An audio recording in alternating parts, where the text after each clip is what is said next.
Hello everyone, जय हिंद। आज के इस वीडियो में हम लोग बात करेंगे बिहार एसआई सब इंस्पेक्टर, जिसके लिए हम लोगों ने एक सीरीज स्टार्ट किए हैं प्रीवियस ईयर। तो पिछले वाले वीडियो में हम लोगों ने 2021 के सोल्व प्रैक्टिस मतलब जो पूछे गए प्रश्न को डिस्कस किए थे, और आज भी हम लोग प्रीवियस ईयर को डिस्कस करेंगे। तो पार्ट 1 में हम लोग बड़े ही डिटेल के साथ 100 प्रश्न को अच्छे से हम लोग उसको एनालिसिस किए थे। तो पार्ट 1 चैनल पे अपलोड है, अगर आप लोग नहीं देखे हैं तो जाकर उसे देख लीजिएगा।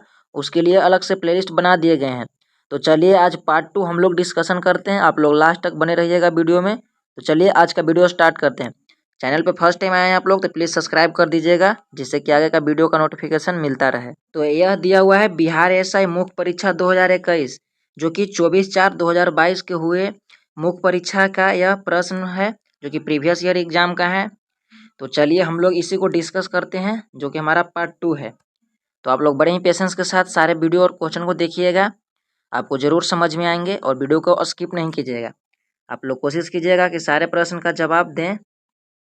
तो चलिए देखते हैं आज का फर्स्ट प्रश्न क्या दिया हुआ है कि सूर्यास्त एवं सूर्योदय के समय सूर्य का आभासी यानी चपटापन निम्न परिघटना के कारण। तो जो जब सूर्यास्त या सूर्योदय होता है तो उस समय जो सूर्य है जो चपटापन तरह का दिखता है, इस तरह का दिखता है। तो वह किस घटना के कारण वैसा नजर आते हैं या प्रतीत होता है? तो ऑप्शन नंबर ए यानी अपवर्तन के कारण ऐसा यह दिखाई देता है। इसका देखते हैं हम लोग सोल्यूशन क्या है कि सूर्यास्त तथा सूर्योदय के समय सूर्य का आभासी चपटापन मुख्यतः प्रकाश के अपवर्तन के कारण होता है, इसलिए परिघटना के कारण है।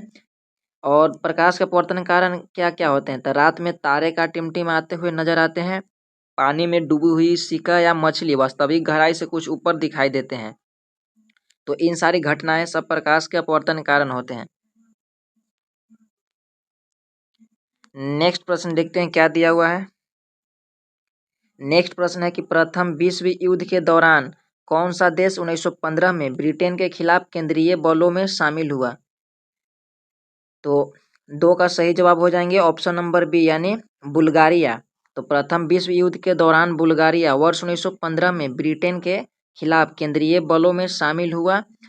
ओटोमन साम्राज्य वर्ष 1914 में शामिल हुआ था, और ओटोमन साम्राज्य था जो 1914 में शामिल हुआ था। नेक्स्ट प्रश्न देखते हैं क्या दिया हुआ है। नेक्स्ट प्रश्न है कि टिहरी बांध किन नदियों के संगम पर स्थित है? तो ऑप्शन नंबर ए यानी भागीरथी और भिलांगना। तो टिहरी बांध भागीरथी और भिलांगना नदियों के संगम पर स्थित है। नेक्स्ट प्रश्न देखते हैं क्या दिया हुआ है। नेक्स्ट प्रश्न है कि किसी अर्धचालक का ताप बढ़ाने पर उसकी प्रतिरोधकता क्या होता है? तो ऑप्शन नंबर बी घटता है। लेकिन अगर यहीं पूछ देता कि चालकता, तो चालकता क्या हो जाएगा?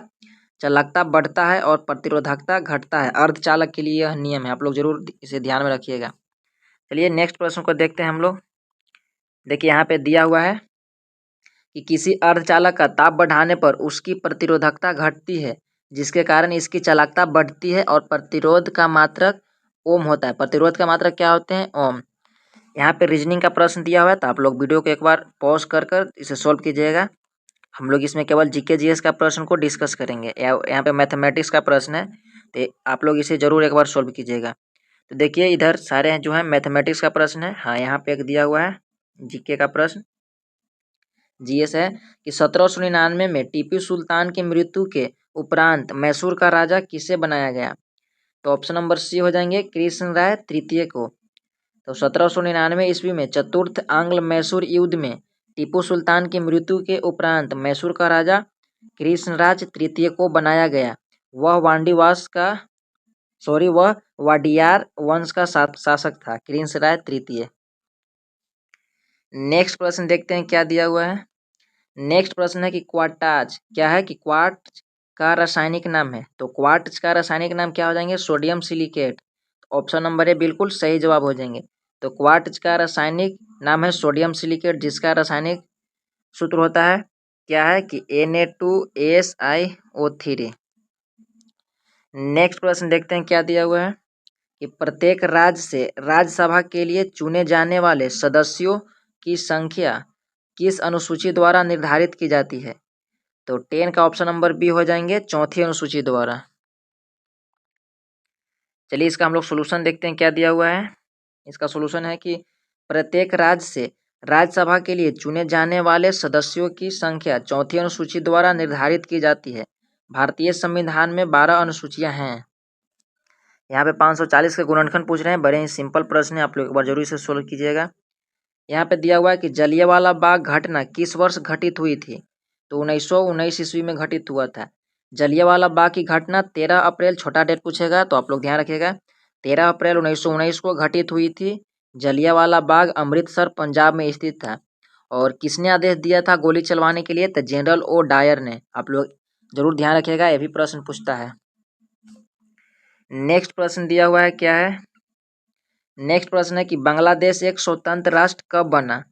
तो ऑप्शन नंबर डी यानी 1971 में बांग्लादेश एक स्वतंत्र राष्ट्र बना। बांग्लादेश वर्ष 1971 में एक स्वतंत्र राष्ट्र बना। इससे पूर्व यह पूर्वी पाकिस्तान के रूप में पाकिस्तान का भाग था। नेक्स्ट प्रश्न देखते हैं क्या दिया हुआ है। नेक्स्ट प्रश्न है कि निम्नलिखित में से किसमें चांदी नहीं है। तो जर्मन सिल्वर सिर्फ नाम का जर्मन सिल्वर है, इसमें चांदी नहीं होते हैं। जर्मन सिल्वर एक मिश्र धातु है जिसमें तांबा, निकेल व जस्ता पाया जाता है, लेकिन चांदी नहीं पाई जाती है। नेक्स्ट प्रश्न देखते हैं क्या दिया हुआ है। नेक्स्ट प्रश्न दिया हुआ है कि निम्नलिखित में से कौन सा एंजाइम मानव शरीर में स्टार्च के पाचन से संबंधित है। तो ऑप्शन नंबर सी हो जाएंगे इमाइलेज। तो इमाइलेज एंजाइम स्टार्च के पाचन से संबंधित है, जो कि अग्नाशय रस का एक भाग है। इमाइलेज स्टार्च का अपघटन करके उसे ग्लूकोज में परिवर्तित कर देता है। नेक्स्ट प्रश्न को देखते हैं। अगर वीडियो आप लोग को अच्छे लग रहा है तो आप लोग वीडियो को लाइक कीजिएगा। चलिए मैथमेटिक्स का प्रश्न है, आप लोग एक बार जरूर सॉल्व कीजिएगा। ये सारे इधर मैथमेटिक्स का प्रश्न है। यहाँ पे एक दिया हुआ है, इधर देखते हैं हम लोग कि हमारे देश में निम्नलिखित में से कौन सी गेहूं का अर्धवामन एवं उच्च उत्पादन वाली किस्म है। तो ऑप्शन ए है विद्या, जया, और देखते हैं हम लोग इधर ऑप्शन क्या दिया हुआ है। तो इसका ऑप्शन नंबर ए हो जाएंगे। तो चलिए हम लोग यहाँ से पढ़ लेते हैं कि हमारे देश में विद्या गेहूं की अर्धवामन एवं उच्च उत्पादन वाली किस्म है से जाया चावल किस्म है। जो जाया है ये चावल का किस्म है। किसका किस्म है? जाया है जो चावल का किस्म है, और विद्या है जो गेहूं का किस्म है। यह उच्च कोटि का गेहूं है, पैदावार होते हैं। नेक्स्ट प्रश्न है क्या दिया हुआ है कि इंटीग्रल कोच या फैक्ट्री कहाँ स्थित है। तो ऑप्शन नंबर सी यानी पेरुम्बूर क्या है। तो पेरुम्बूर में स्थित है। तो इंटीग्रल कोच फैक्ट्री पेरुम्बूर चेन्नई में अवस्थित है। इसका उद्घाटन पंडित जवाहरलाल नेहरू ने 2 अक्टूबर 1955 में किया था। नेक्स्ट प्रश्न देखते हैं क्या दिया हुआ है। नेक्स्ट प्रश्न है कि निम्नलिखित में से कौन से प्रधानमंत्री ने राज्य के मुख्यमंत्री के रूप में कार्य नहीं किया। तो ऑप्शन नंबर डी हो जाएंगे चंद्रशेखर। ये रिपीटेड प्रश्न है, जो कि 2021 में भी यह प्रश्न पूछा था, 2022 में पूछा है, इसलिए सारे प्रश्न को आप लोग बड़े ही ध्यान से देखिएगा। चंद्रशेखर ने प्रधानमंत्री के रूप में कार्य किया है, जबकि राज्य के मुख्यमंत्री के रूप में कार्य नहीं किया। वही चरण सिंह उत्तर प्रदेश के, पीवी नरसिम्हा राव आंध्र प्रदेश के एवं एचडी देवगौड़ा ने कर्नाटक के मुख्यमंत्री के रूप में कार्य किए हैं। चलिए नेक्स्ट प्रश्न को देखते हैं क्या दिया हुआ है। नेक्स्ट प्रश्न है कि क्लोरोजाइलिनॉल क्या है कि क्लोरोजाइलिनॉल तथा टर्पिनोल का मिश्रण किस रूप में कार्य करता है। तो ऑप्शन नंबर ए हो जाएंगे रोगाणुरोधक के रूप में यह कार्य करता है। क्लोरोजाइलिनॉल तथा टार्पिनियोल का मिश्रण रोगाणुरोधक एंटीसेप्टिक का काम करता है। यहाँ पे दिए हुए मैथमेटिक्स का प्रश्न, तो आप लोग इसे एक बार जरूर सॉल्व कीजिएगा। चलिए नेक्स्ट हम लोग देखते हैं क्या दिया हुआ है। नेक्स्ट है कि कौन सा जीवाणु यानी बैक्टीरिया दूध को दही में परिवर्तित करता है। तो ऑप्शन नंबर ए हो जाएंगे लैक्टस एसिड बैक्टीरिया दूध को दही में परिवर्तित करता है। इसका सॉल्यूशन दिया हुआ है कि दूध से दही का निर्माण जीवाणु किया जाता है, और यह क्रिया लैक्टस एसिड बैक्टीरिया द्वारा किया जाता है। नेक्स्ट प्रश्न दिया हुआ है क्या है कि निम्नलिखित में से कौन सा अनुवांशिकता रूपांतरित खाद्य पादप है? तो ऑप्शन नंबर डी हो जाएंगे सुनहरा धान। तो सुनहरा धान गोल्डन राइस यानी अनुवांशिकता रूपांतरित खाद्य पादप है। नेक्स्ट प्रश्न देखते हैं क्या दिया हुआ है। नेक्स्ट प्रश्न है यहाँ पे दिया हुआ है रीजनिंग का, तो आप लोग इसे एक बार ट्राई कीजिएगा। चलिए हम लोग यहाँ देखते हैं, दिया हुआ है कि परमाणु रिएक्टर में ग्रेफाइट का प्रयोग किस रूप में किया जाता है? तो ऑप्शन नंबर सी हो जाएंगे मंदक के रूप में किया जाता है। देखिए इसका हम लोग यहाँ सोल्यूशन देखते हैं कि परमाणु रिएक्टर में ग्रेफाइट का प्रयोग मंदक के रूप में किया जाता है। ग्रेफाइट के अलावा भारी पानी यानी D2O का प्रयोग भी मंदक के रूप में किया जाता है। नेक्स्ट प्रश्न दिया हुआ है कि मध्य रेल मंडल का मुख्यालय है। तो मध्य रेल मंडल का मुख्यालय कहाँ है? तो मुंबई CST में। तो मध्य रेल मंडल यानी सेंट्रल रेलवे जोन का मुख्यालय मुंबई CST में है। नेक्स्ट प्रश्न दिया हुआ है कि आयरन की कमी से क्या होता है? तो ऑप्शन नंबर सी हो जाएंगे एनीमिया बीमारी होता है आयरन की कमी से। आयरन की कमी से शरीर में रक्त की कमी हो जाती है, जिससे रोग विज्ञान की भाषा में एनीमिया कहा जाता है। नेक्स्ट प्रश्न देखते हैं क्या दिया हुआ है कि भूमध्य रेखा निम्नलिखित में से किस देश के मध्य से नहीं गुजरती है? तो ऑप्शन नंबर सी हो जाएंगे भारत से नहीं गुजरता है भूमध्य रेखा। देखिए कहाँ कहाँ से गुजरता है, तो दिए गए विकल्प में से ब्राजील, सोमालिया एवं केनिया से होकर भूमध्य रेखा गुजरती है। यह इन देशों के मध्य से होकर नहीं गुजरती है। भूमध्य रेखा भारत से होकर नहीं गुजरती है। नेक्स्ट प्रश्न दिया हुआ है क्या है कि भाखड़ा नांगल बांध किस नदी पर बनाया गया है? तो ऑप्शन नंबर बी हो जाएंगे सतलुज नदी पर बनाए गए हैं। तो भाखड़ा नांगल बांध सतलुज नदी पर बना है। भाखड़ा बांध के जलाशय का नाम गोविंद सागर है। यह गोविंद सागर में बनाए गए हैं। नेक्स्ट प्रश्न दिया हुआ है कि जोग जलप्रपात कहाँ स्थित है? तो ऑप्शन नंबर डी हो जाएंगे शरावती नदी पर जोग जलप्रपात स्थित है। तो जोग जलप्रपात शरावती नदी पर स्थित है। यह कर्नाटक राज्य में स्थित है। नेक्स्ट प्रश्न देखते हैं क्या दिया हुआ है कि जहां आरा द्वारा लिखित शेख मोइनुद्दीन चिश्ती की जीवनी है, तो कौन उसका नाम क्या है? तो 32 का सही जवाब हो जाएंगे ऑप्शन नंबर 1। तो 32 का ऑप्शन नंबर 1 हो जाएंगे मुसीन क्या है कि मुनीस अल आरवा। नेक्स्ट प्रश्न देखते हैं क्या दिया हुआ है, इसका सॉल्यूशन देखते हैं कि जहां आरा द्वारा लिखित शेख मोइनुद्दीन चिश्ती की जीवनी मुनीस अल अरवा है।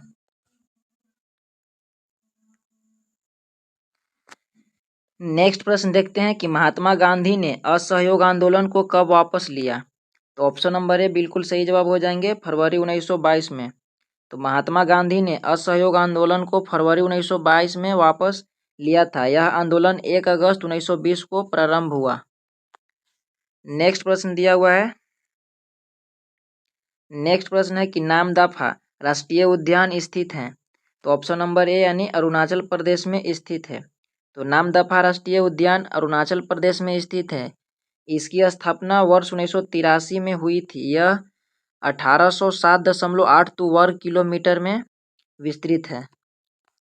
नेक्स्ट प्रश्न दिया हुआ है क्या है कि नक्शीदार कांच के लिए निम्न में से किस अम्ल का उपयोग किया जाता है? तो ऑप्शन नंबर डी यानी HF यानी हाइड्रोक्लोरिक क्या दिया हो कि हाइड्रोक्लोरिक अम्ल। तो नक्शीदार कांच के निर्माण में हाइड्रोक्लोरिक अम्ल यानी HF का प्रयोग किया जाता है। नेक्स्ट प्रश्न देखते हैं क्या दिया हुआ है। नेक्स्ट प्रश्न है कि किस संवैधानिक संशोधन अधिनियम के द्वारा राष्ट्रपति के लिए संवैधानिक संशोधन विधेयक पर सहमति देना अनिवार्य किया गया है? तो ऑप्शन नंबर ए हो जाएंगे 24वें संविधान संशोधन। तो 24वें संविधान संशोधन 1971 के द्वारा राष्ट्रपति के लिए संवैधानिक संशोधन विधेयक पर सहमति देना अनिवार्य किया गया है। नेक्स्ट प्रश्न देखते हैं क्या दिया हुआ है। नेक्स्ट प्रश्न है कि सोन नदी का उद्गम स्थल क्या है?